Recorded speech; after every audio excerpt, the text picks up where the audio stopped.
knowing that I had like Turkey, Georgia, and then I was straight into Central Asia, which was potentially going to be long desert stretches where we have to carry our own water, followed by, climbing up to 4,700 meters, was just this mind-blowing, how can I do that 3 countries in? And I just wasn't sure that I could. And then you have this fear of that if you can't do it, are you going to become a burden? And that person might miss out on their dream with you going. And so the original plan was actually for me, I was going to take the train through Russia and we were going to meet somewhere in China instead. But as the world works out, I obviously couldn't take the train through Russia with everything that's happened in the last few years. So I had to cycle with him, and I can do it apparently, so that's good. Welcome to the Seek Travel Ride podcast, where we share the stories and experiences of people who have undertaken amazing adventures by bike. Whether it's crossing state borders, mountain ranges, countries or continents, we want to share that spirit of adventuring on 2 wheels with our listeners.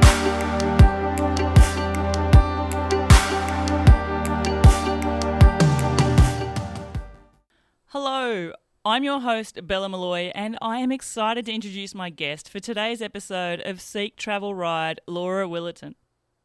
Laura is currently partway through her bike adventure, which started in Athens, originally destined for Alaska. Before setting off on this journey, she had no prior experience of cycle touring, just a yearning to travel and learn more about the world.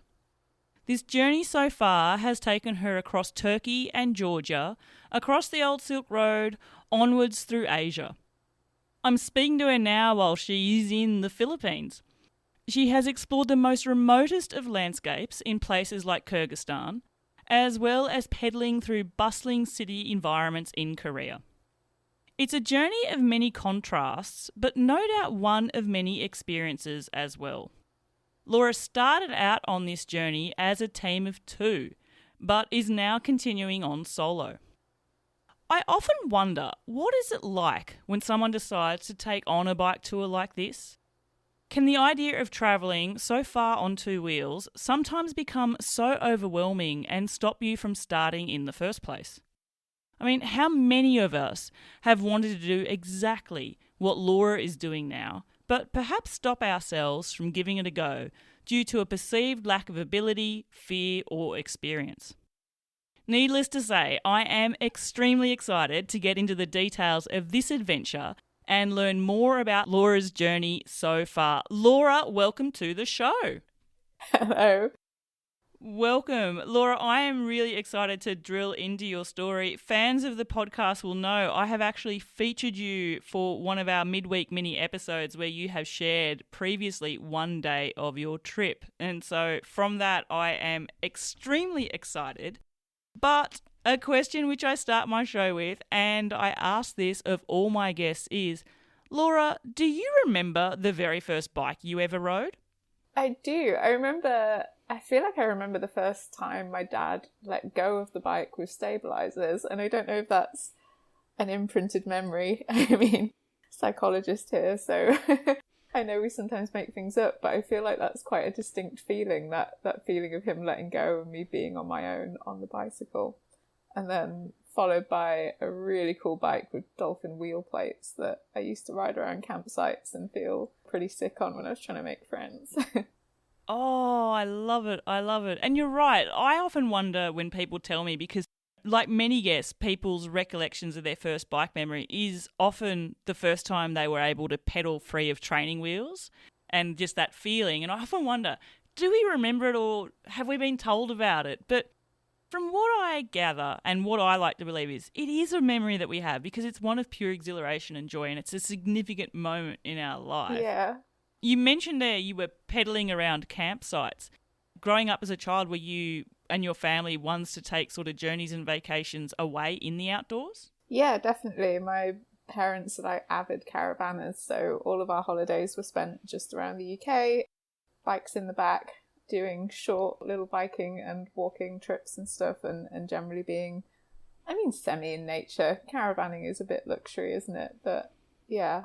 And then me and my dad were both like avid kayakers, so we travelled around a lot with the tent and did kayaking on rivers and stuff, and So yeah, I spent a lot of time outside and cooking on camping stoves with my dad.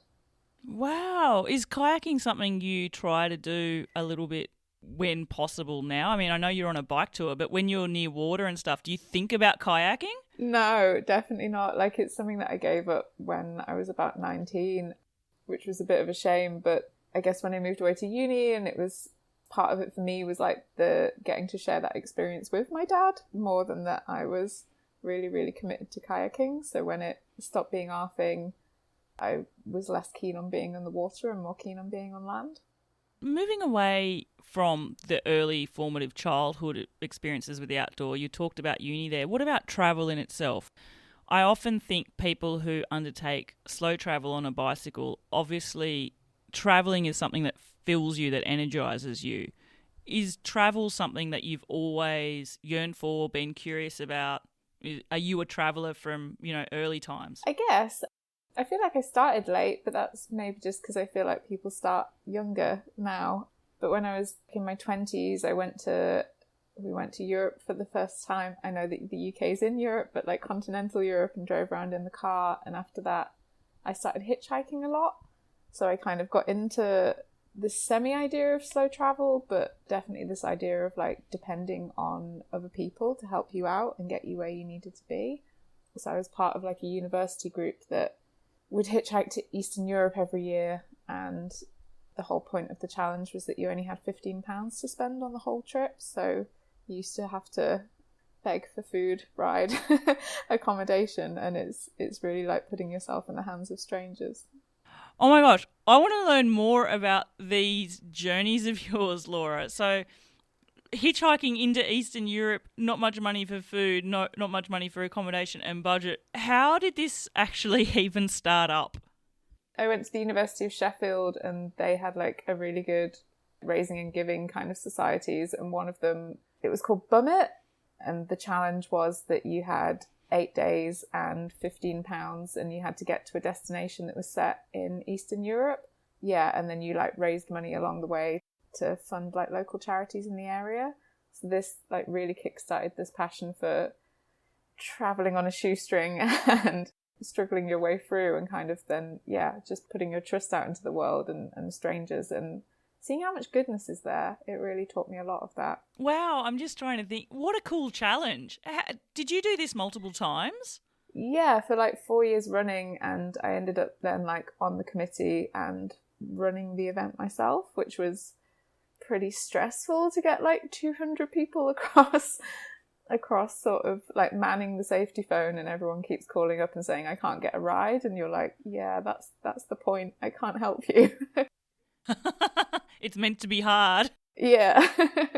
Have you ever thought back to those early sort of hitchhiking trips when you've been on this cycle tour? Definitely. Like it's like a strange thing because I'm so much older now, and parts of it, like where it has been really challenging, is where like you have like certain basic needs, and if not enough of them feel like they're being met, then I start to feel like quite low and finding it more and more difficult, which I'm sure most people do. And then I feel sort of envious of people who just seem to be able to sleep rough every night without showers and live on pasta every day. And I just really struggle with that now. And I think back to when I used to be able to sleep absolutely anywhere and get away with eating any kind of food. But I guess times change, and especially when you're doing so much physical exercise, it's much harder on the body. And I think I just need to look after myself a bit more. I have to say, this is part of my own personal challenge. And, I've interviewed so many amazing guests who have done so many amazing things. Their bicycle has taken to amazing remote places. And it's something that I've reflected on. I've been fortunate to take my own bicycle tours, but I can count on one hand the amount of times I've actually wild camped. The majority of my tours I've actually camped at a campsite. And I must say, whilst I do understand and appreciate the idea of having a shower with a wet wipe or a baby wipe or whatever you want to call them, or not showering for a few days, I can understand that. But there's a level of comfort which I think I've become accustomed to. And I'm not sure yet whether I want to fully go full on rough it and put myself out there day after day. Yeah, it's something that I go through where I like every so often I feel like really jealous of people. And then I reflect on it and think, do I want to do that? And the answer is nah. I'm so happy with a bed and a hot shower and a meal. But yeah, then sometimes you just want to be able to stop wherever you get taken. But I mean, we did a lot of wild camping at the beginning of the trip and found ways to make it work. There's always ways to build a shower out of a bottle of water or something and just find a space to get clean. But it's tough. I just feel like there needs to be a little bit of joy at the end of the day, you know? And when you pull up and just get in the sleeping bag and then get straight out and cycle again, that feels like you've taken something away. It's funny how just sometimes the luxury or a comfort as well changes a bit of a perspective. Again, this is a podcast about you, not me, so I won't go into too many anecdotes about Bella's cycle travels, but I did take a very recent trip. It was only 4 days, so it was like a mini adventure. I interview people each week, so, I'm filled with wanderlust, and so I had a little window to just go somewhere. And my husband and I, we went away, and there's been a new addition to our bike setup in that we have invested, it's like a little gift, and it feels like a massive luxury, in like a portable lightweight chair. Yeah. And just having that in our camp setup has changed things immeasurably. It was like the most valuable piece of equipment on that trip, because it just meant that we weren't having to camp on the dirt or sit on the dirt when we arrived somewhere. And you really appreciate a chair and a table when you're wild camping, don't you? Yeah. One of like the preliminary trips I did by myself, it was like through the UK, and I didn't have a chair, and I just had like one of them tiny one-man tents, and whenever it rained, it was just this getting into this tiny tent, and you can't even sit up because it's so small, and you just lay there and wait for the rain to pass. And a few of them nights I was like, I don't know why I'm doing this, but you push on. You do, and I think it's one of those things with this mode of travel is there is discomfort in it. If it was easy peasy and amazing, more and more people would do it. I know when we were messaging before doing this interview, Laura, you had sort of said to me, I'm not sure if my stories can even stand up to that of my previous guests, and I'm not sure that I've done things that are so remarkable. And I had to sort of remind you and say, my gosh, you have. And I think what's happened is we each get shown an algorithm which makes us feel like what you're doing now is normal. And it might be in the cycle touring community, but is very, very not normal in the majority of people in the world as well. Not many people cycle across Central Asia. Not many people wild camp. Not many people take their bike and travel for 5 hours in a day. So everything you're doing is abnormal in that sense. Yeah, it's really interesting to like get that feedback. Like some people you say it to and then there's no reaction at all, and I'm like, did you understand what I just said? But then some people you tell that you've just cycled here from Europe, and it's like this just mind blown, and then you're reminded that actually it is pretty strange to cycle every day, 8 hours a day for like close to a year. It's a lot, and it's a lot of work, and I need to remember that you feel like you're cheating, right? When you see, the algorithms and people are going to like these really crazy places that nobody's been, or women camping by themselves a lot and feeling comfortable with that. And then I feel like me cycling between hotels is like cheating almost. But that's just the way the trip shaped up for me. And I just need to start taking more pride in what I've done. Oh, you have so much to be proud of. And I think whichever way people choose to travel, there needs to be no comparison. Again, when I say that so many people tell me, I don't think my story is worth sharing, I think your guests have done so many different things. Comparison is a thief of joy. Everybody's journey doesn't need to be a mirror image of somebody else's. You don't need to take the most roughest, rugged roads and be miserable getting from A to B to feel like you have championed the wildest route ever. Your journey is giving you experiences in so many different ways. And where you sleep at night definitely doesn't change my perspective of your journey. I feel strongly that you have so much to be proud of. Yeah, and that's something that I've had to come to terms with, of going from being in a couple to then being solo, is it was my partner that was the touring cyclist. And I mean, he's like would spend like £5 a day, sleep in parks in the middle of cities and eat just bread and peanut butter for a week. I don't know. He was like very committed to this, not spending any money and roughing it as much as possible. And I think, well, feeling like I was coming on his trip, this was never my idea or my dream. And so I kind of jumped on the back of his dream. And I guess I felt like I had to live up to this expectation of taking it all like him, and that I had to also be the best at like sleeping rough and also be the best at not just having those luxuries. And since we've separated and gone our separate ways, I've had like a very different outlook. Now it's like, if I'm trying to get out of Bangkok, I'm going to get a train. I don't want to cycle through the city of Bangkok. And if it's been like a really long day, then I'm happy to sleep in hotels, and I map it out like that. And I haven't quite had the confidence to wild camp by myself yet, but I should be proud of the fact that I'm carrying on at all, and what I need to do to make myself comfortable is okay. Oh, I think that is such a valid point. And just, you are still doing the thing, and you're doing it in the way that you feel comfortable. Because ultimately, there's an element where you have to sort of introspectively ask yourself the question, why am I doing this? And you don't want to continue to do something that's making you miserable. You want to do something that's energizing you, that's leaving you with experiences that impart something that's happy, obviously. And being in a fear state all the time isn't something you want to be in. Being uncomfortable and miserable isn't something that why would we get up day after day to do that, right? Yeah. And that's, I guess, the other part of beginning somebody else's dream is, on the hard days, you really were questioning, why am I doing this? Like, am I just doing this because I want to be in this relationship? Am I actually doing this for me? And that was a question that I kind of went through a lot, that I really felt then when we did go our separate ways that I had to carry on to, at least for a little while, just to prove to myself that I can really love cycling. And that's, I guess, part of the shaping it into something that suits me better, is that now I am quite passionate about it, and I've really enjoyed the time that I've spent by myself. It's taken a very different form, but it's a form that actually really works for me, and I can have like a different kind of love for the sport that I don't think I had before. Yeah, and this is your journey as well. It's interesting because you talk there about the love for the sport, and it wasn't until I actually started this show and started interviewing guests who travel by bicycle that it hit me. And it's because I've always been someone who loves riding bikes. From a kid through to my adult years, I've always ridden bikes. I love bikes, and I rode it for sport. And I've only just really recently, in the last, if I say 6 or 7 years, used it as a way of travelling to places. And so I always thought of myself as a cyclist. But the overwhelming majority, I would say, of my guests who travel on a bicycle don't equate the word cyclist to what they do.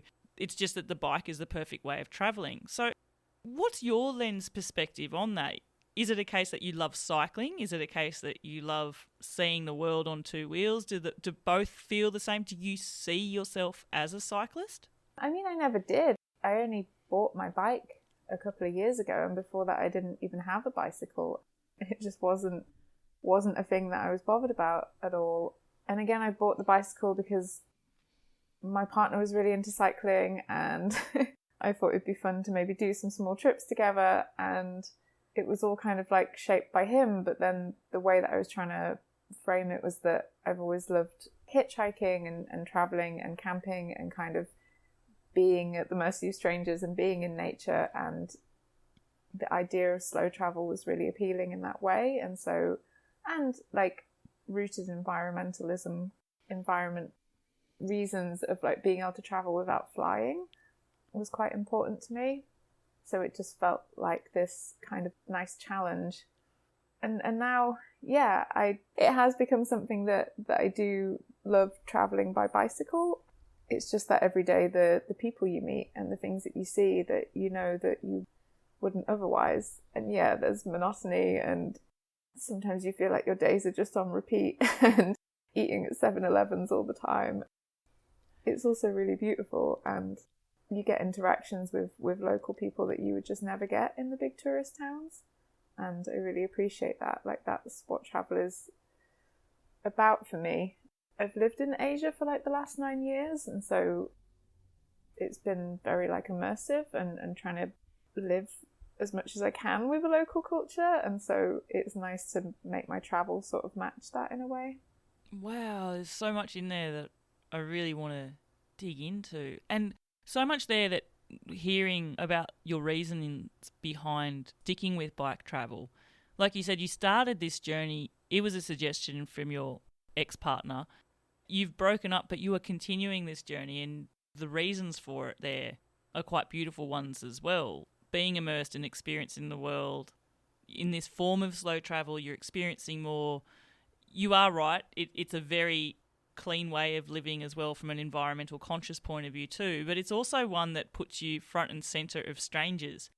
You do stick out. Again, what we were talking about earlier, what you're doing isn't necessarily normal. So when people see you, especially probably now on your own, as a female on a bike as well, I'm sure you're getting lots of attention from strangers as well, which prompt beautiful experiences in the main too, right? Yeah, definitely. Especially, I had a lot of anxiety when I set off by myself. The countries I've done, well, I started in Cambodia by myself, and yeah, just everybody wants to pull you over and talk to you and give you a bottle of water or some help or probably some bad directions. And I speak a little bit of Khmer, so that was really nice to start there and actually be able to like talk to people in the local language a little bit. So that while Cambodia is challenging because the road I took was all roadworks and every day you finish covered head to toe in dust, but it was a good place for me to start. I did a little bit in Thailand, and then when I went to Malaysia, there was a bit of an incident with a man who followed me for quite some time, and I was quite upset that I ended up stopping cycling in Malaysia and just took buses through it instead. And that kind of set me up feeling really anxious again. But then I was lucky to meet another woman through a WhatsApp group, and we cycled together across Indonesia. And again, it was just this amazing experience of men being incredibly helpful and just wanting to talk to you and give you a place to stay, and having the confidence of another woman with me kind of reshaped the whole experience, that I felt like I could trust people again. And that kind of then continued when I went off by myself again.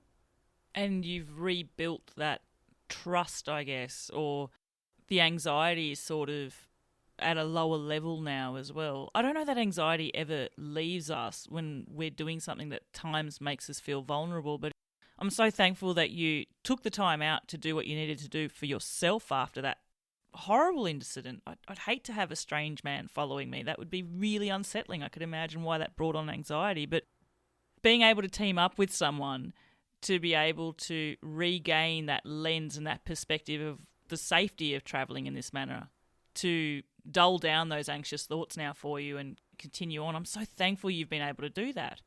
Yeah, I mean, it's like this frustrating thing that I know that these kind of incidents happen in like the UK where I'm from as well, that there'll always be not particularly nice people that will cause you anxiety and trouble. But it is just hard when you're out there by yourself and you feel like a culture is completely different, to know how to behave and how to act. And I think then that really throws you off and can put you off like wanting to travel in a country, which is really upsetting when I'm sure there's like so many good people there. So I'm glad that I got to go back to Malaysia and travelled across it, like across Borneo.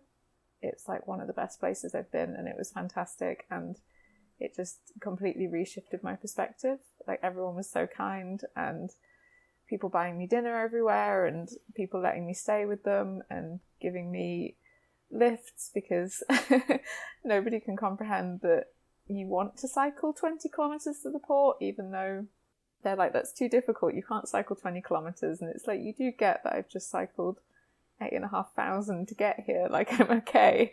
But yeah, it was a really lovely experience. I want to rewind a little bit then to the starting of this journey. We mentioned that you started this journey with your ex-partner and it was his idea. Was there any hesitation at first to go on this adventure?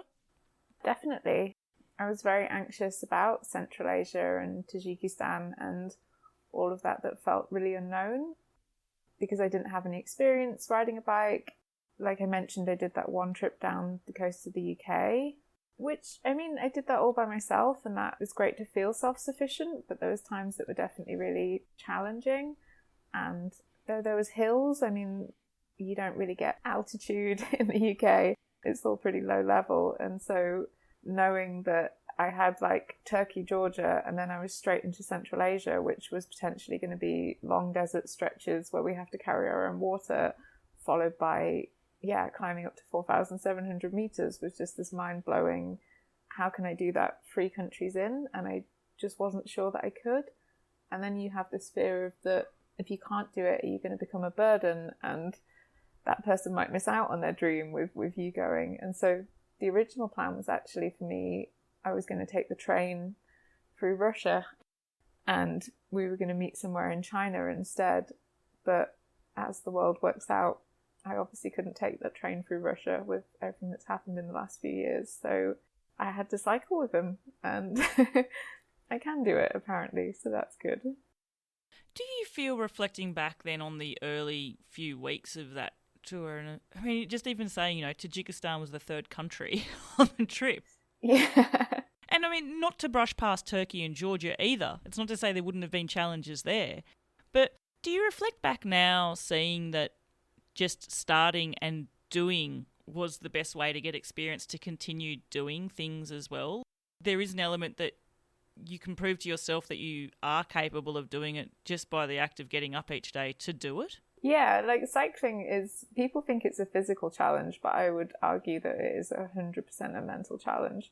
Like at this point, I don't generally, my heart rate doesn't even go up on most flat stretches. It's the sitting for 8 hours a day on a bicycle with nothing to do. I mean, there's podcasts, there's music, but eventually earphones kind of irritate you. And so it's just this being at peace with your own thoughts and in your own mind. And that was something that was the most challenging for me. It wasn't quite so much the physical aspect. It's like your mind telling you that you can't do something, but actually you're quite capable and you can.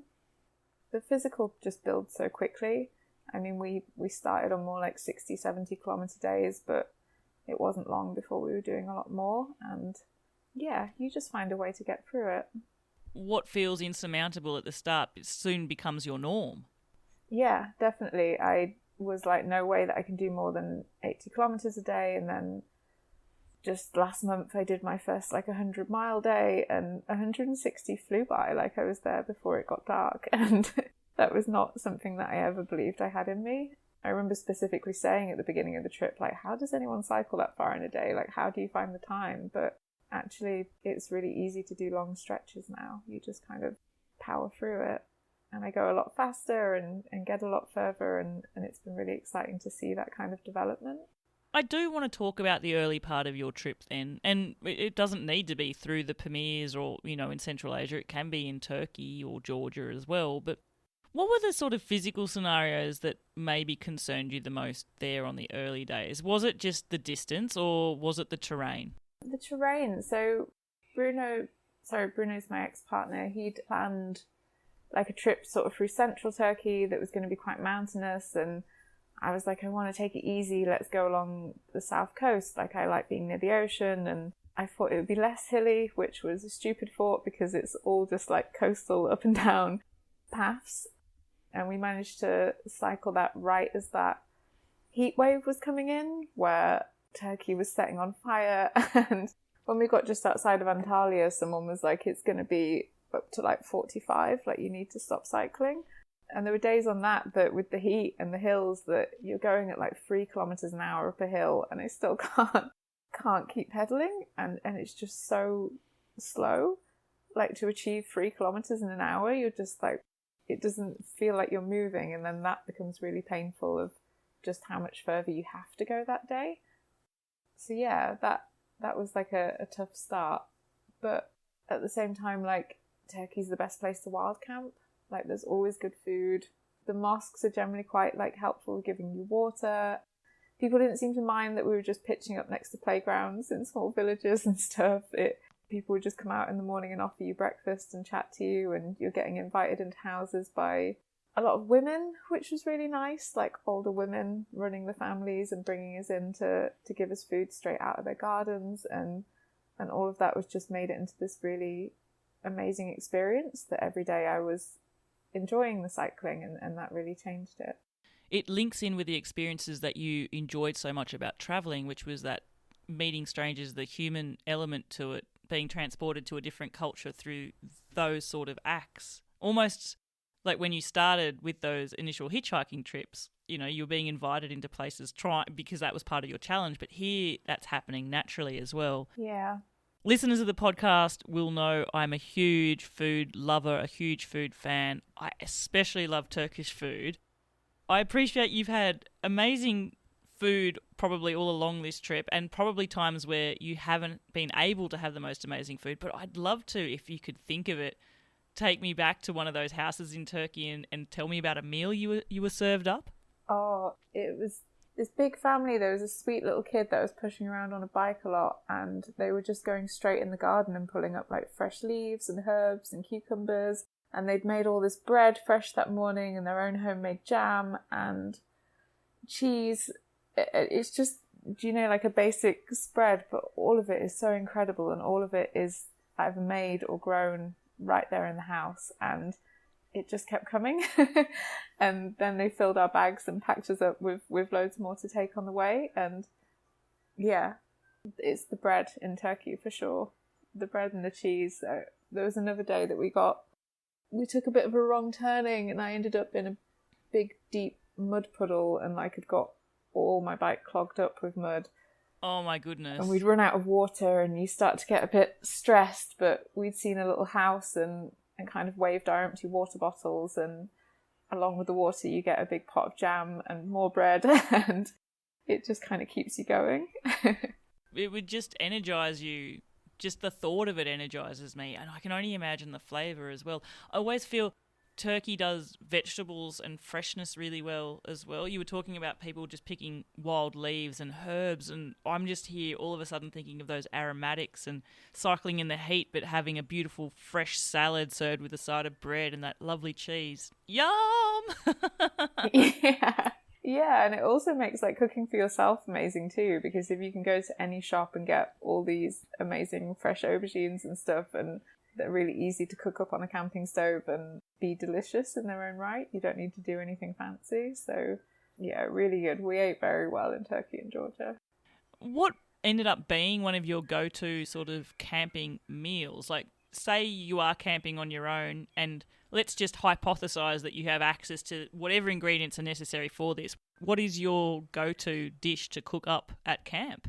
I mean, in Turkey, it's just, cooking up a lot of veg with, I feel like you try and make something, but frying pans don't really work because they're so small. So you end up just doing big one pot dishes. And so it's a lot of fresh veg with lots of tomatoes and onion and garlic, and cooking that all up with then some pasta or grains. And yeah, it's like power fuel food, but it's also, if you've got all that fresh veg, then it's really delicious. So flavoursome. Oh, I'm salivating. Okay, we're going to need to move on. But then would you say, like, Turkey wasn't without its challenges, but would you say also it was a great country to start your cycle tour in because of these other aspects of it, because of the hospitality, because of the ease of wild camping, because of the access to amazing food as well? Yeah, I would recommend Turkey a million times over. I really enjoyed it. Wouldn't recommend the Black Sea so much, that it was just like one long motorway. But then, I mean, like, we got pulled over a number of times to stop for homemade alcohol on the side of the motorway and plum wine and stuff, and that's fun again, but with the traffic that got quite tiresome. But cycling through like the centre of Turkey and along the coast, it's really easy to camp on the beaches. Lots of people are doing it, and like local people are doing it, so you don't stick out, and everything's really easy access. Food is really easy access, and that's great. It's such a big country as well. You know, we were talking about you were in, I think it was Tajikistan was your third country. Turkey takes up so many countries otherwise, doesn't it? Because it is so big. Yeah. Do you feel then by the time you'd reached Central Asia, those initial fears of not being able to do this, had they sort of washed away? No. Okay. No. I was like really afraid. Even like halfway through the permit was still the fear of like the Googling and the snow. I'm so afraid of cold. I don't know if that comes from living in Southeast Asia for the last 9 years. I'm very accustomed to being hot. Like when we've had this recent heat wave and all the cyclists are complaining, I'm like, what's the problem? Like, it's great. This is the perfect weather. And 40 degrees for me is fine. It's the cold that I'm really, really don't enjoy. And I just hate when you can't sleep. Like being in a tent and knowing that you just have to lay there in that state of being cold for the entire night and you're not going to fall asleep because it's so painfully cold. I really hate that. I just don't think we were like set up with the gear for the Pamirs. I don't think we could have expected it to get as cold as it did. You had some pretty extreme weather there, and I appreciate at that elevation, I guess, there's normal weather patterns, but I guess any type of weather could be not necessarily expected daily, but it's not abnormal that or unheard of that it could occur. If you were to return back to the Pamirs, reflecting back on what you took, you said you don't think that you were prepared for it properly. What would you have needed to change to be better prepared? Shoes, some walking boots, some waterproof walking boots. That would have been the start. I mean, that was the most ridiculous choice, which is partially my own fault, partially because I like lost the shoes that I was riding with. But canvas plimsolls are not snow worthy. No. I want to hear about this shoe story. How did you lose the shoes? I mean, you don't know because otherwise you wouldn't have lost them when they happened. But what happened there? What happened on that day? I just, for the first day, decided to cycle in my sandals and like strap the shoes on the back of the bike. You think they're going to be fine, but obviously the terrain is so bumpy and rocky. At some point I looked back and they were gone. And yeah, Bruno did turn around and cycle maybe an extra 30 kilometres to try and go and find them. But obviously in a country that don't have a lot, someone had seen them on the road and grabbed them already, which I get. I'm not mad about that, but we were already most of the way through the Pamir, and so we just went to one of these second-hand shops where they have everything shipped in from the US, I think, and I just got the shoes that would fit my feet and didn't make a very sensible choice. I guess there is an element that you can only buy what can work for you as well. So it's not like you walked into a shoe store and had everything at your disposal. Even having a pair of shoes in your size would have been a relief at first, probably. Yeah, I mean, I tried on I think every shoe in that shop, and this was the one that fit the best. It unfortunately was just like the soles were worn out, like they had holes in the soles, and it wasn't something that was remotely waterproof or going to protect my feet in any way. That would have been where I would have started. And then definitely just more layers, I think. Like I had a thick coat and a fleece, but it just didn't really keep out the wind. I've been hearing recommendations from other people, but like a pair of just like rubber gloves or something to go on your hands under your gloves, because I had some of the thickest like motorbiking gloves I could get, but my fingers were still absolutely frozen. I guess on a motorbike you have the protection of a screen, but when you're coming downhill on a bicycle, like the wind is straight on your fingers and you're not doing anything active with your body except squeezing the brakes, and that was incredibly painful and difficult. And sleeping bag, I would definitely get a sleeping bag that does go to like minus 15 rather than a sleeping bag that goes to about 5 degrees, because it's not good enough. Oh, listeners, if you could see my face. Wow. 5 degrees in through Central Asia. Did you have at least a silk liner or something, or you were just wearing every single bit of clothing every night? I mean, even a silk liner and a 5-degree sleeping bag's not going to do much. Yeah, I know. We weren't sensible. I guess this is also part of the trip, like, that I never really thought about the planning because it wasn't... He'd had this dream for so long that I just was like, yeah, he'll know what he's doing. But most of the information that you do read does say that it doesn't snow at that time of year, and so I think maybe you just can't...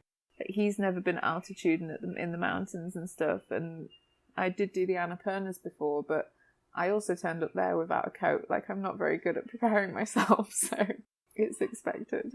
Can I ask, do you think you would ever go back? Maybe not to the Pamirs, but just anywhere that you've been? Are you someone that would return to places that you've already explored? Yeah, definitely. I like revisiting a place. I think that's why I felt so comfortable being in Southeast Asia and travelling by myself here. And like okay, I'm going to parts of Thailand that I've never been to before, or parts of Cambodia I've never been to before, but like I feel like I have an understanding of the continent in a way that makes me feel a bit safer and a bit more comfortable, and like a bit more understanding of like how to handle myself in situations. So I think it would be quite nice to return to Central Asia. Like I started learning a little bit of Russian while I was there. I've still been trying to develop that since, and now knowing about, like, I knew nothing about Central Asia at all really, and now taking that kind of journey and travelling that slowly through it, I guess you feel a bit more connected to it, and like I would like to do that again. Maybe not the Pamirs, I don't know. Give me a couple more years to forget. Oh, the glasses still need to turn rosy on that. Yeah. We were talking earlier how sometimes you only see places through that filtered lens where people show you these amazing, endless, big landscapes, huge mountain vistas and those sort of things. And I must admit, I look at the Pamirs and I see that.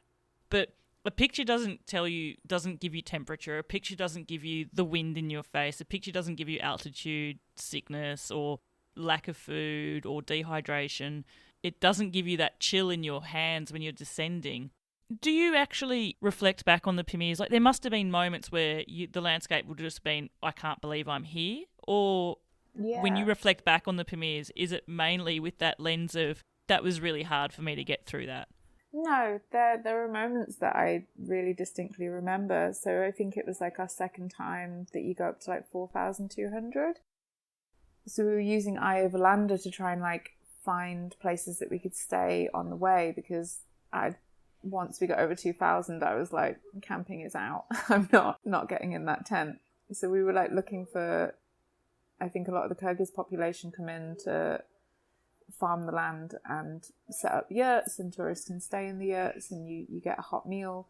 And so we'd reached the first section and there was nothing there, and then we'd reached this house at the peak and it was completely empty, and it was that like disappointing feeling of the next town is, I think it was like 40 kilometers away, and the sun was setting, and it was like, we're gonna have to do that now in the next like hour. But also, like, I'd never seen landscape, and I remember just being absolutely blown away in that moment and being like, this house is empty and that's crushing, but what I'm looking at, I've never seen mountains and landscape like it, and it was incredible. And even like absolutely blasting it down that road, trying to beat the sun, and panicking that we're going to be cycling not only across bumpy terrain in negative temperatures in the dark, but as the sun was coming down over the mountains, like, my God, it was so beautiful. Things like that will really stick with me, that it is this combination of fear but incredible beauty like I've never experienced before, and it's really, really uplifting. I've often spoken with previous guests, Laura, about that sense of awe on a bike tour, in that you're in landscapes which you are just filled with this, my goodness, this, you are fully immersed in nature. That's obviously one of them. Yeah. If I could be greedy and ask you to tell me about another moment of awe on your journey, somewhere where you are just feeling like 2 centimetres tall in such a grand landscape. So another one was like through Cambodia. So I cycled up like the west coast, and like I said, it was all roadworks and hills, and you'll see like lorries turned over on these hills, and you're just like, oh God, what am I doing? But I'd reached the top of one and was looking out over like all the cardamom forests, and I heard like gibbons in the trees, and I was like, I know that's gibbons, and I just really started to cry. And that was really, really beautiful for me. I know that they're quite endangered in Cambodia, so it just felt like this really magical time to get to experience that. I think like it was more like audio and visual for me, of like hearing all the noise of the jungle and the forest, and just seeing all the green, and getting to experience all that green in a place like Cambodia, where I've spent a lot of time, but spent a lot of time in the cities. And so it was just beautiful to see that there is still some protected land, and I think that's really great. Oh, what an experience. It's definitely been an experience of contrasts on this journey, and I wonder, do you ever look back at where you started from and pinch yourself to think where you are now? Yeah, definitely, especially being back in the Philippines because this is where I was working before I set off on the trip. So right now I've just gotten back to my regular life, really. I'm hanging out with my friends and living, well, the only difference is I don't have my own apartment, so I'm still like using their hospitality, taking that to the max, but it just feels like life's normal again, that you kind of forget what the last year has been. Yeah, just it is weird to think back and think all the countries that I've travelled across, and it's sometimes one of those things that, well, I had a really difficult time in Korea, which really surprised me because Korea was something that I was so looking forward to, and I think after Central Asia I'd put Korea on this really high pedestal that it would be like lush and easy and the food would be great and I'd have just such a lovely easy time that it would kind of erase all the food poisoning and challenges of Central Asia. But actually I just found it more mentally challenging than any of the other countries, and I think I was just so wiped out that when we got to Busan, I think we just spent 5 days in the hotel room and didn't even see any of the city. And you just start to think, like, I'm going to all these countries, but I'm not. You feel a bit saturated at some point, and like you can't take in any more museums or take in any more sites. And I think that was kind of a bit of a low on the trip of maybe I need to slow down a little bit or change the rhythm. That's an interesting insight. It's almost like, do you have like travelling fatigue, if that makes sense? There's too much to experience. Like sometimes it's trying to see it all, you see nothing. Yeah, I mean, it was a running joke that I can't bring myself to ever go to another National History Museum. That will just bore me to tears. As much as I love the badly stuffed animals, but it just, you feel like everything starts to become the same, and I don't want everything to become the same. Like, I want to enjoy the countries for like the individual things that they hold, and well, just I've slowed down and done the trip a bit differently. Like, I took some time out in Vietnam and took some time out in Cambodia, and cycling, like, my cycling is more like focused, like I'll do 2 weeks or do a month and then have a good rest at the end of it, and that's been, it kind of holds off that fatigue in a way. It's been a different way to do it. I love that idea that you've sort of changed the way that you have taken on this journey, that you've adjusted it to what suits you, and it's through the benefit of being able to reflect on what you have experienced to understand what you've enjoyed and what to do more of and what to do less of in a state as well. It was interesting because I was actually talking with my husband when we took that 4-day mini trip just a few weeks ago, and what struck me there was we weren't really seeing anything when at the end of the day of where we were arriving, and it had very much been a trip where the hours of pedalling through different terrain were what we were experiencing, as opposed to where we were arriving at each day and learning about the small village or something we were staying at or the area specifically. I've sort of tried to reflect back on, is that how I want to continue my journeys? And I think for me the answer is yes, it is very much about what happens in between places, but I also see the idea of actually spending time properly in a place to say that you've been there. Yeah. I don't want to hijack this story. I want to talk about this as a concept. I can look at a map and say, oh, I've been here, here and here, but I would be more accurate to say I've been in this area and I've experienced this area as opposed to experienced this place. Does that make sense to you? Yes, definitely. And I think that's what cycling does. The trip is about the journey rather than the destination. And so I guess it is okay to get to a city and not, I just don't feel like I have the energy then when I get to the city to go explore it. But you're also in these big like tourist destinations that you feel like you should be getting out there and doing stuff, but you're kind of like too tired, and you're kind of like, yeah, like you said, like this travel fatigue of I've seen all the museums that I can possibly see, and I don't know, I don't want to feel like that about a place. I want to continue being absorbed in it, and it just felt like a shame because I don't know when I'll go back to Korea, if I'll ever go back to Korea, and to be left with this kind of like bad feeling about your experience in a country. And I think I wouldn't have that if I hadn't gone in so kind of exhausted from the rest of the trip. I get.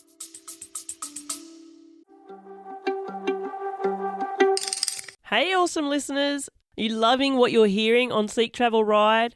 Do you want to keep the good vibes rolling? Then head over to our Buy Me a Coffee page and show your support for the podcast. Just a little virtual caffeine love can keep me brewing up the content which you adore. Click the link in the show notes, buy me a virtual coffee, and let's keep this podcast party going. Thanks, legends. Now back to the episode. Instead of looking at it as regrets, I guess it's an insight into perhaps if you do end up in Korea, the sort of things that you do want to experience there. And so looking differently, it's interesting. You're not the first guest that I've interviewed that's been through Korea, and if I think of the guests who have, the number one thing that always comes off is the 7-Elevens and the food there, and that it's more expensive than they expected as well. Like, it's not a cheap place to be cycling. There's been a few guests who've cycled along, is it the 4 or the 5 rivers route? Yeah, 5 rivers. No, maybe 4 rivers. Oh, 4 rivers.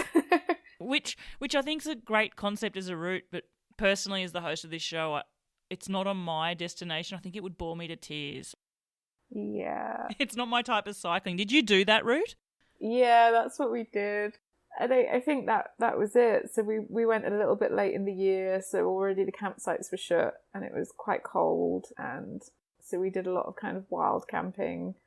When were you there? In end of October, November, and it's just so expensive, so you couldn't afford to eat in restaurants. There wasn't that much in terms of, like, we should have stopped in more big cities and stocked up on food and been a bit more sensible, but yeah, you end up eating a lot of like 7-Eleven packet noodles, and I'm definitely vegetarian, like mostly vegan when I'm at home, and so there was just nothing for me to eat. And so already I was like losing all those kind of basic requirements that I need, which is food, a warm bed, and a good shower. And so I just found it like more mentally taxing than I expected. And then, yeah, the landscape is beautiful, but it's definitely not mind-blowing. It's not something that I've not seen before. So it was a pleasant experience, but not, I guess, yeah, like you said, maybe a bit boring. I don't want to be unfair to Korea because everybody, personally, I have never been there. And I have seen images and it does look beautiful. But yeah, it's just, I guess it's not high on my list of where I want to take my bike yet. And I may take a bike there. Yeah. It's not in my top 10 yet. Let's put it that way. If I did it again, then I would do it as like a holiday rather than like a traveling trip. Like, just set some proper money aside, enjoy the hotels on the way. Just enjoy it as more of like I'm going to spend and not to worry about it too much. But I think having that in the middle of a trip where you're trying to budget was quite difficult. But incredible country. There is a cycle track across the entire country, so you never have to cycle with cars and stuff. There's always a space marked out for you, and there's like the novelty that you get a cycling passport and you get to collect stamps all the way, and yeah, get a certificate at the end saying you've completed the 4 rivers, which is nice, right? Yeah, I guess again it's the motivation of, there would be people who would love the idea of being able to go and traverse a country and have a piece of paper that tells them they've done it. What we were talking before about, is it the journey or the destination or the experience? Which one are you looking at? Mementos are cool. But then I wonder also, for some people, does that become their trip? Does that become the focus? I need to get to this checkpoint. I need to get all these stamps. Yeah. Yeah, I mean, it takes does. over as well. Let's move on from Korea. I wanted to ask, obviously, and we've mentioned it a bit already, you started this journey with Bruno and then partway through you parted ways. Yeah. A breakup is a stressful, emotional thing to occur regardless of where we are, whether we're at home in the routine of everyday life or in the middle of a country on a bike tour. I can only imagine what it would have been like to go through that part of that experience. But did continuing on this journey, was that something you had to question yourself about whether you really wanted to do? Yeah, for sure.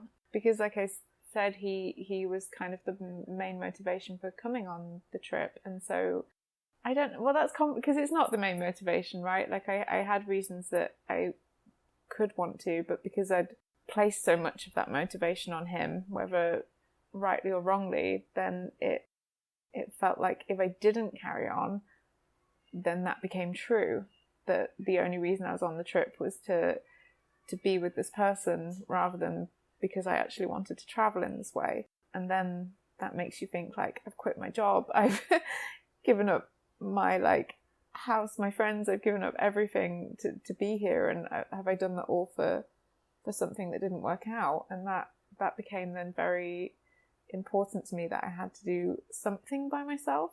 And then obviously all my family are quite worried, and they're saying, come back, give up, stop, we want you home. And it's this extra thing of trying to like then make them understand that like I really have to do just something by myself and like prove that I want to be here, and that I had passion for this and reason to be doing it, and that it wasn't all centered around him.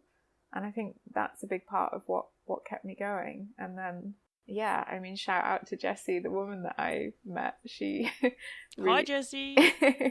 She really gave me a boost when I needed it. Like, to cycle with her was amazing, and just to have the support of someone again and remember what that was like, but also that I'm strong enough and capable enough to do it by myself. I'm glad that I carried on.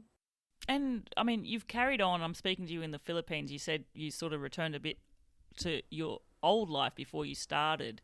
But you do envision continuing on this journey of yours as well, don't you? This isn't a full stop to your trip just yet, is it? No, it's not. It's not the end. I'm just trying to think about what the future might look like and how I might reshape that. So I am actually taking a bit of a longer break than I expected to. A school that I used to work at reached out and said they really needed a teacher for next year, and I thought, while I'm still trying to figure things out, that I would take a year to work.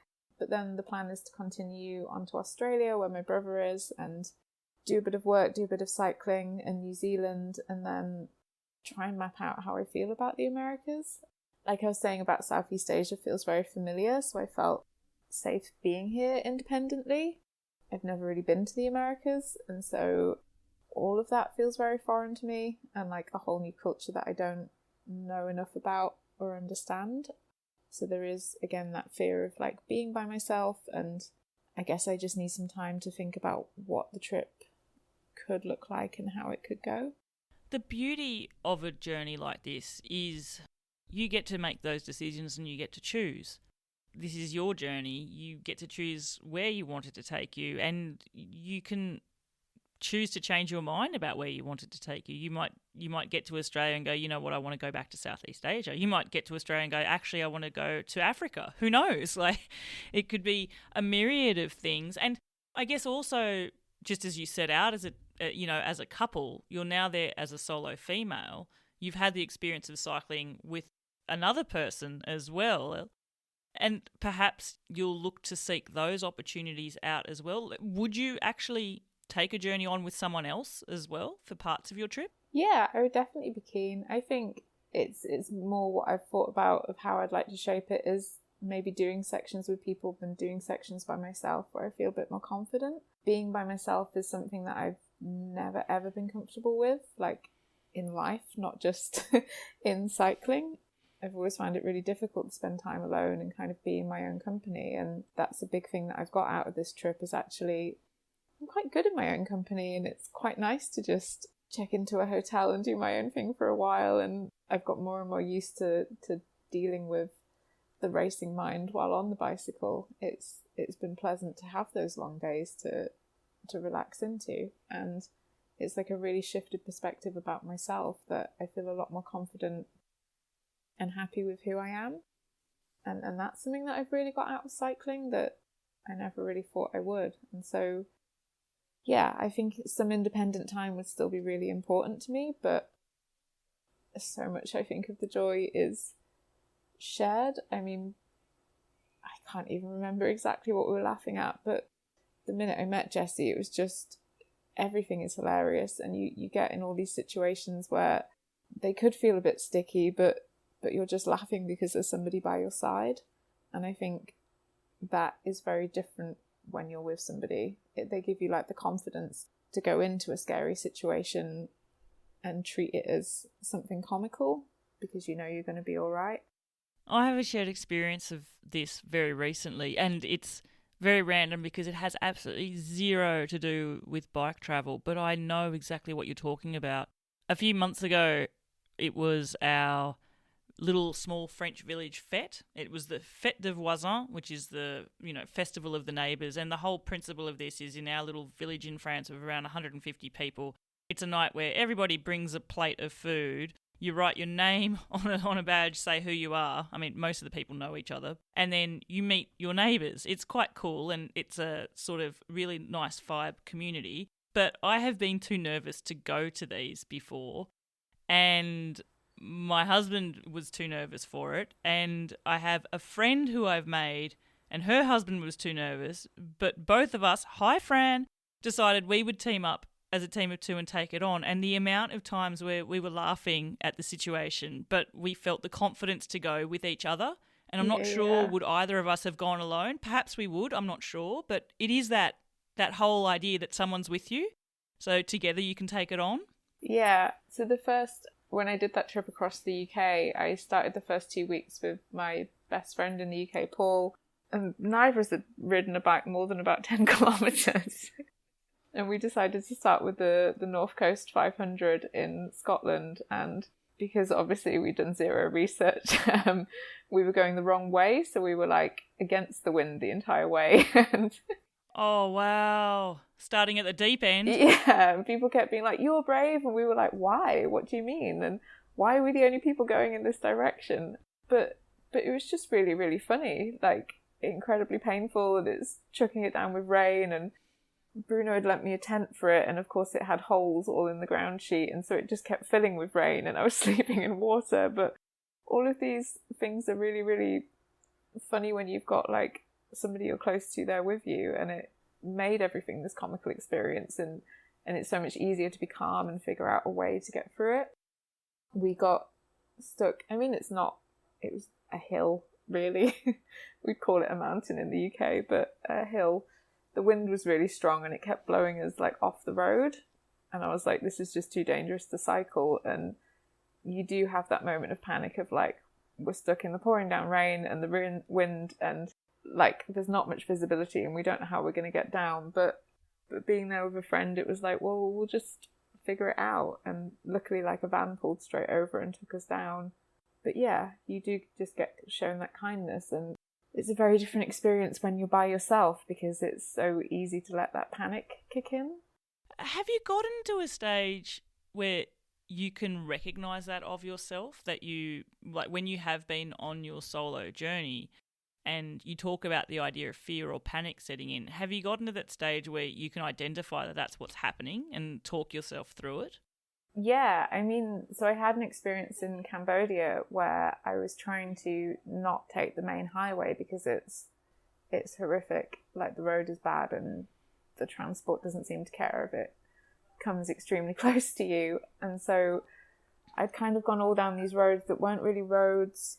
They were just like dirt tracks. And then this kind man had tried to help me, and he was like, I'll take you to a road that's better for cycling. But they hadn't finished building it yet. And I was like, I can't cycle on it. There's like 6-foot potholes. And so I kind of pushed my bike along that. I'd like fallen over a couple of times and just got deeper and deeper into this sort of no-go zone. And then I'd met another couple on a motorbike, and they were like, you can't cycle that way. Like, we've just tried on a motorbike and there's nothing. And so like Google Maps had just completely lied about this entire area. And then, so I was trying to find my way back to the highway, and people kept giving me directions. And it's a thing in Cambodia that people give you very confident directions, but they're usually wrong. And I'd like followed them and gone under this like security gate into the cardamom forest. So presumably nobody else is in there because it's secured. And I'd run out of water, and it was all just like gravel, steep hills that I was having to like push the bike up. And I got maybe like 5 kilometers in, and then the road just ended. Again, it was just a 6-foot drop. And I was like, I'm going to have to turn around now and push my bike the entire way back. And I was on the verge of tears, and I remember thinking to myself, like, you don't have any like liquid left, so you can't cry. Like, you need to save that. And it was just this like painful pushing my bike all this way back and being like, it's just a bit further, you've just got to stay calm. And I was fine up until I managed to get signal, and I rang the guy that originally got me lost and was like, please come back. I need a bottle of water. And he did. He drove his motorbike back to bring me water and food, and took me to a pizza shop, and it all turned out well in the end. But it is that moment of, I know it sounds super dramatic, what goes through your head is like, I'm by myself. If something happens to me, nobody's going to know, and nobody's going to be there to get you out of that situation. And like, how long would it take for them to find my body in the woods somewhere? And so it does sort of like, you do have to control that kind of spiral of like, you are strong enough to get yourself back. Because like I said before, it really is, I think, mind over matter a lot of the time in cycling. Definitely. Do you think then that's been one of your biggest learnings about yourself? And are you taking confidence away from this journey about what you have been able to do? Like, you're still learning to a degree what you've done. You have to remind yourself that you're capable. Do you also think that you've learned this about yourself as well?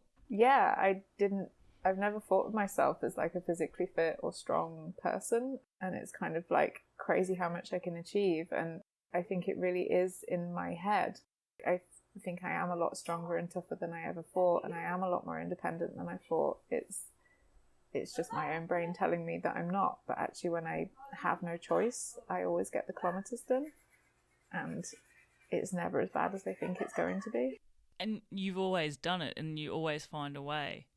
Yeah. I think that's one of the best things that you could learn about yourself, is that you always find a way. When you don't believe you're capable, you can now reflect back, Laura, on all these moments, and I'm sure there's been many, where things haven't gone great, and yet you've always found a way. I think that's awesome, and definitely something to take confidence from. And there's always somebody to help, and that's, I think it's easy to feel very down about the world with all that happens, and it's like a really great reminder on these trips that actually the majority of people are kind and good and do want to help each other. And I've never been far from someone who's, okay, that guy got me lost in the forest, but he came back for me, you know, and he really helped me and made sure I was okay. And you're getting that constantly. I had a time in Malaysia where all the like traditional longhouses for some reason are marked as accommodation, and I'd gone and knocked on the door, and somebody was like, this is my home, like, you're not staying here. But then this other man came out and was like, of course you can stay, that's fine. And it's just this beautiful thing that you would let a stranger into your home to stay the night. And you're constantly reminded that when you feel like you can't go any further, that somebody is there willing to help you. And that's been really great. Through experiencing that, it's now something that you're willing to do for others as well, probably? Yeah.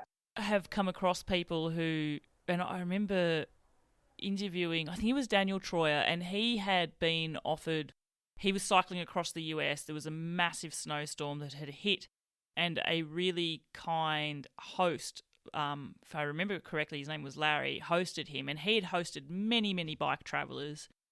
And one of the things he had told Daniel at the time was he believes everybody should go on a bike trip because it shows you that hospitality, and it shows you that people are good, and if everybody did it, the world would be a better place. I sort of feel through experiencing all this hospitality, the idea of paying it forward comes out front and mind for you personally as well going on. Yeah. I've already said to my parents whenever they see a cyclist, like, please just buy them a cup of tea.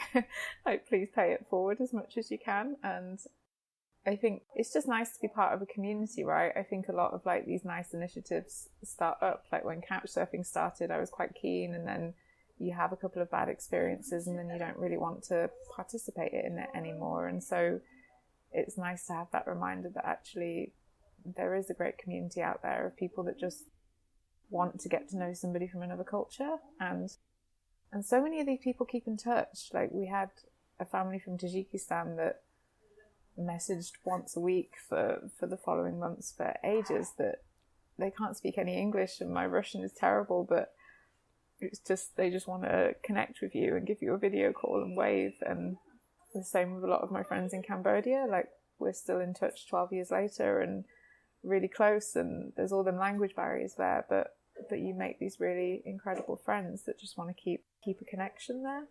and deep connections too, I imagine. Like, and perhaps that's an unexpected learning from the journey as well.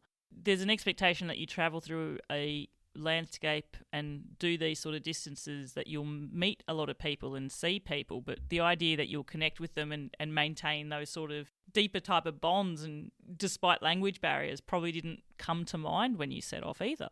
Yeah, no, not at all. And somebody said it to me, and I can't remember what, but it's like a lot of people in these countries don't really get to go out and travel to countries themselves, and so whereas I get to go to Tajikistan and like speak to people and take in that culture, the only opportunity a lot of them have to like experience UK culture would be maybe hosting me and having them, and that it's important for them to maintain these friendships. And so it's made me a lot more considerate of not just being like, oh yeah, you're someone I met traveling for a couple of days, but actually there is something more meaningful there, and I should respect that. Yeah, you were a significant event in their life, and you're their connection to it as well, which is, I think, lovely. I certainly relate to that in a way, and obviously I'm an Aussie living in France. I have a lot of privilege to be able to do this, and I can travel as well. I have a great passport that allows me into many countries and visas automatically, right? But the amount of learning about the world and countries that I've had just from interviewing people like yourself as well, Laura, and learning about places that I never knew existed, and the learnings about the world, that there's more that brings us together, that we are a lot the same, that there's so much kindness, people will help you. I've learnt so much of that just through this show, and it's the same but a different sort of perspective on it. Yeah. In how much knowledge you can impart on someone that way. Yeah, and just it's just fantastic how much you can do even with language barrier, like just through like physical communication and like spending time with people, that there is this like palpable connection that you can really enjoy, and it doesn't necessarily have to be with words, and it's like a very, I guess, romantic notion, but it is really like beautiful to experience. I want to take you back to experiences now, and I'm going to ask you a question which you have actually, to be fair, already answered and featured for a mini episode of the show. And we have definitely talked about individual days so far during this interview, but I specifically want to ask you this question again and hear about one day of your trip. I want you to take me and the listeners there. It can be any day, any country, any moment. I just want to hear another story about what it was like, Laura, for one day on your journey. Then I can tell you about the night of the living melons. I'm already, my ears have pricked up at this. All right, go, take it away. So it was in Tajikistan, but like it was just before we sort of entered like the Pamir. I think at the top of the hill was like the first like Pamir checkpoint when you officially kind of enter the protected zone. And there was this like, I think we had to go uphill for maybe like 20 kilometers, just a continuous up. So yeah, obviously very slow and pretty challenging, and just this crazy fog, like you couldn't really see much. I remember listening to a true crime podcast to like keep me going, and it's just like I talked about before, when you're going at like 4 kilometers an hour the entire time, and you're like, okay, so 20 to go, 5 hours of just continuous climbing, bring it on. And someone had stopped us to give us a litre of milk. I was like, I don't really want a litre of milk, but Bruno had taken that. And then there kept being these melon sellers, and every single melon seller really wanted to give us a melon. And like melons, they're like a kilo or 2 each. So you're like, I really don't want to carry this melon. Like I've got so much hill to climb and it's already difficult. But they really want to give you that melon. And then you'd see another melon seller 2 kilometers on, and they'd have to give you another melon. And we ended up with like 3 or 4 melons each, making our way up this hill. And your bike's really weighed down, and it's like, please don't let me see another melon seller. But then we'd got just below the peak, and it had got completely dark, and I was like, we're not going to make it tonight. Like, we're just going to have to put the tent up and camp. And so we pulled into this place that there was meant to be like a natural spring, and of course the natural spring had completely dried up. So we had no water, no food, or no ability to cook because we had no water, and so we'd set up the tent. But thankfully we had 8 melons, so we were hydrating with melons, like brushing our teeth with melons, eating melons for dinner and breakfast, and then the next day set off again with just melons to keep us going to the top. But like the feeling of getting to the top the next day was absolutely incredible, and in the end quite grateful to all those melon people Powered for by getting melons. us through the night. Yeah. We even slept with melons wow. between us in the tent. There was a lot of melons. I love melon, and actually it's melon season here. I need to ask, what sort of melons are we talking about? Are we talking about watermelon or cantaloupe? No, or... like the honeydew, I think, like with the yellow skin. Yeah. I mean, so sweet and, hydrating is a great point too. I guess, Yeah. Did you have the pleasure every time? I could just imagine being given one. It's like a lead weight. It's like someone handing you a shot put to take up a climb, right? And then it's like Yeah, exactly. the extra challenge. With everyone you ate, you were getting lighter. Yeah. I'm surprised we had some left in the morning, but I think I did like 2, and I was like, please don't show me another melon. Like, I'm completely meloned out at this point. Bruno did a good job. I think he took most of the brunt of eating all those melons. Can I ask, when you see melons now, does that take you right back to that day? I actually haven't thought about that day for a long time. It's funny that I guess that got blanked out then by the potato story, that potatoes I still can't eat fried potatoes. Does that make you a bit sad? Because, see, fried potatoes like one of my biggest joy. And listeners, if you're wondering what this potato story is, you need to check out the mini episode where I featured Laura to hear all about it. But yeah. It's just, thankfully, it's a very specific type of fried potato, like a very greasy, sliced, fried in a pan potato. So fries are still okay. I can get away with that. But yeah, of course I'm disappointed. I absolutely love potatoes, and I've joked for a long time that I want to eat so many potatoes that I become a certain percentage potato, but I think Tajikistan taught me that dream is out. No, well, I guess there was to be fair, it wasn't so much that's all you were eating, was it? There was a side of food poisoning that went with that too, wasn't there?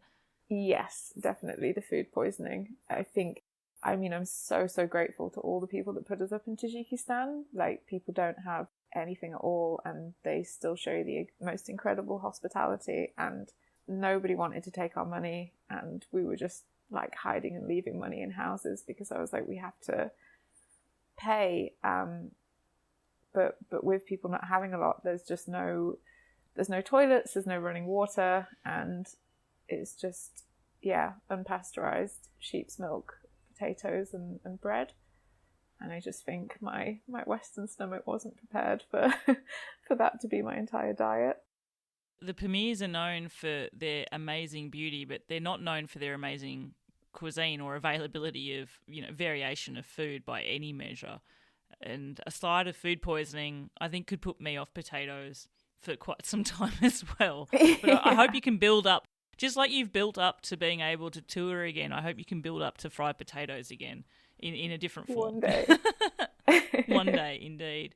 Laura, you have so much to look forward to, and I imagine we're going to have listeners who want to find out where your future adventures take you. If people do want to discover more, what's the best way of finding out more about your journey that you've taken and the journeys to come? Instagram would be the best place. On our bicycles is my Instagram handle. I need to update it, but maybe if people are going to hear it, then that can be some motivation to start putting pictures up again. Absolutely. I've loved the ones I've seen.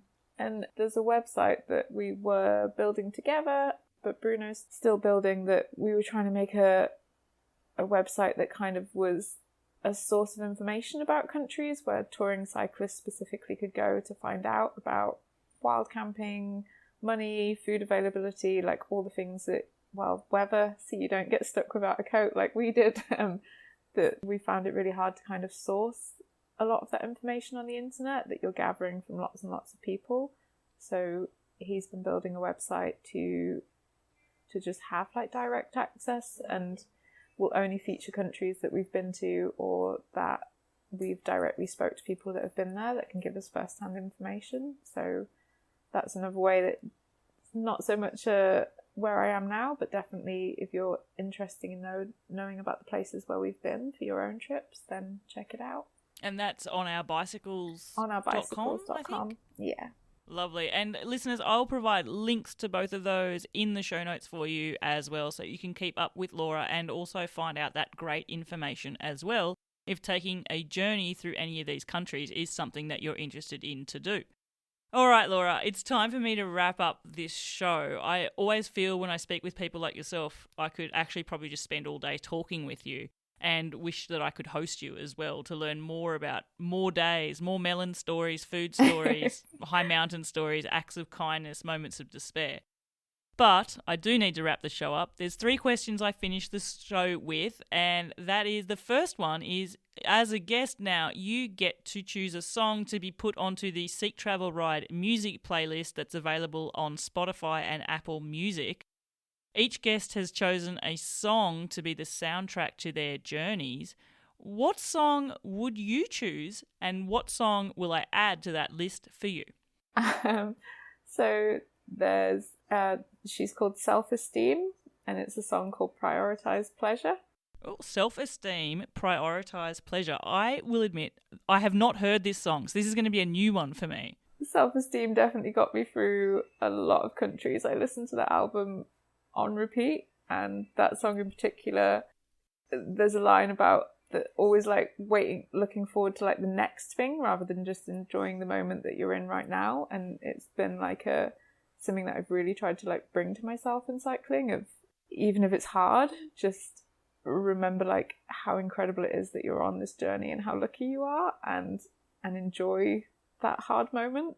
It changes so quickly that I don't want to keep you looking forward to the next thing. And so yeah, that song became a bit of an anthem for me. Oh, I absolutely love it. It sort of reminds me of when you were describing early in the show, that situation of having to race the sunset, not to get somewhere in the dark, coming down horrible corrugated roads and the cold of the descent, but then the light in the moment of the setting sun making the landscape pop and putting you back in that moment of awe. Oh, I love it. Yeah. I love it. I'm going to check the song out straight after this show. And listeners, it is now added onto the playlist. Final 2 questions, Laura. You've spoken quite a lot about hill climbing, so it's going to be interesting to see what you choose here. But one day you have the choice to make, and you can choose to cycle up a never-ending climb. I'm not sure, maybe I should say that people will be continually giving you melons on this climb as well. Or you can choose a never-ending constant headwind. Which one would you choose to cycle in? The climb. 100% the climb. I hate the wind. I've realised I think maybe that's the worst for me, because it's I hate that feeling when you know you should be going so much faster and you're not. At least on a climb, I'm like aware that I'm going to be slow, and so you mentally prepare for the speed that you're going at. But when you're going downhill and not picking up speed because of the wind, that's really disappointing. And I'm slowly starting to appreciate hills. I never thought I'd be saying that, but sometimes there's like a bit of pleasure in working hard to get to the top of one and then knowing that you've got that descent afterwards. Oh, definitely. I must admit though, thinking of where you've been, you would have had your fair share of headwinds as well, no doubt. What was the windiest place that you experienced? I mean, the windiest would have been Scotland, which wasn't on this trip, but we cycled across Harrison Lewis, and that story I said about me and my friend getting kind of blown off the road repeatedly. But even before that, you're like pedaling full speed and putting your entire body into it, like everything's aching, and you're still like hitting about 5 kilometers an hour, and it's the most disappointing thing. And whenever a truck goes by, you get a tiny little boost and you think, yeah, we're off, and then it's straight back to this slow, painful cycling. I really don't want to go through that again. Oh, I won't make you go into a constant wind. Join Team Hill Climb. There's a lot of us there. Yeah. Okay, final question, Laura. This one is going to be interesting to hear your answer to. You have a choice one day. You are able to choose to cycle for 4 hours, and you can choose 4 hours on your own or 4 hours cycling with other people. Which one would you choose? That's really tough. Maybe on my own now. I feel like I've finally understood why cyclists, a lot of us are solo. I think it's something that's very new to me and something that is enjoyable in its novelty, that it's not something that I found easy before. And actually I'm finding it's nice to have that time just to be alone and be lost in your thoughts. And I think you said it, that the kind of kindness you get shown when you're by yourself is a very different experience. I think especially as a woman, I do get a lot of people who are quite worried about me and it's nice to have those experiences as an independent person, that people want to just look after you and help you out. And yeah, 4 hours alone. 4 hours alone. You are certainly not alone in choosing that, and for those type of reasons as well. And it sounds like it's been quite a journey for you to get there. Laura Willerton, it has been an absolute pleasure to listen to you share your stories and your experiences. I love how this journey has been moulded to be one that's really for you, and you have found your sense of, I don't know if it's correct to say sense of purpose, but you have found your way of travelling, your mode. You have made this journey yours, and the way that you travel now is the one that suits your style the best. You've had the benefit of self-reflection. I think you've learnt so much about yourself and the world. I'm certainly excited to see where your next adventures take you. Thank you so much for sharing your stories and experiences here on the podcast for Seek Travel Ride. Thank you so much for having me on. It's been really a great sort of self-reflection adventure to talk about it. So I've enjoyed this. I learnt so much there listening to Laura share her experiences of this journey of hers. It's a real interesting story, isn't it? Because it's a journey which took place initially as a couple and has really changed track and has shown Laura what she's really capable of now that she has continued on this adventure as a solo female. I think Laura also offered up a really fresh and honest perspective of exactly what it's like to tour like this, and to be doing so even though you feel vulnerable. I think often we can see photos which are beautiful and filtered and in the most amazing spots, but those images don't really share what our internal thoughts are or what our emotions and feelings were in that moment. And Laura shared some great anecdotes of feeling fearful, feeling vulnerable, feeling very much out of her own comfort zone. But the one thing that has stayed constant is she has decided to continue to do the thing. And the learnings that she's had from taking this journey, learning that she will always find a way. She always gets the kilometres in. She always gets to where she wants to go. I think that's an invaluable one that she's learnt. And if you are considering taking on your own solo journey and wrestling with these own inner thoughts, fears and doubts, perhaps take a leaf out of Laura's book and allow yourself to go out there and do the thing.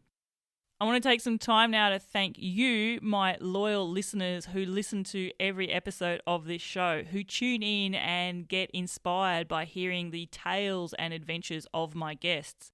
You have helped me to build an amazing Seek Travel Ride community, which has grown this show beyond whatever I could have imagined.